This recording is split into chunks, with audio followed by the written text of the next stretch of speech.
first question, I know you might get asked this question a lot, but you trained under New Jack, a figure that is known for his hardcore style and unpredictable type of movement and whatnot.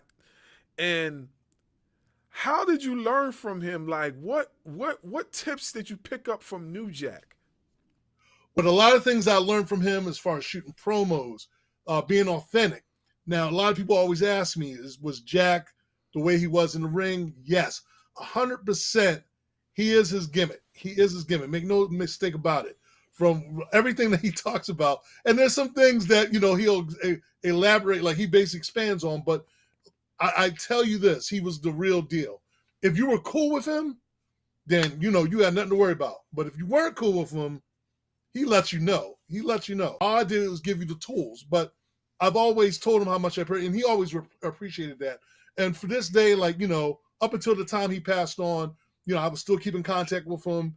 I would call him up and all that stuff. I said, well, I'm gonna buy your action figure. And I got his action figure on my wall and stuff like that.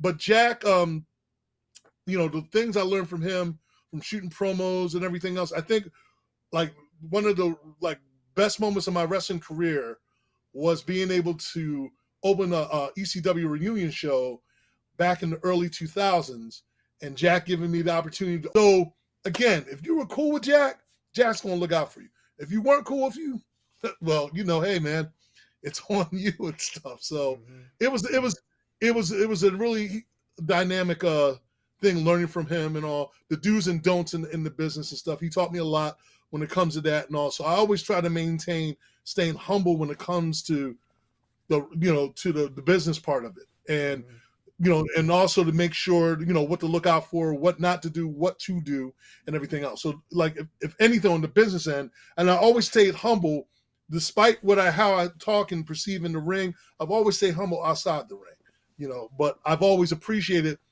for the things that he did for me. And I never forgot what he did for me.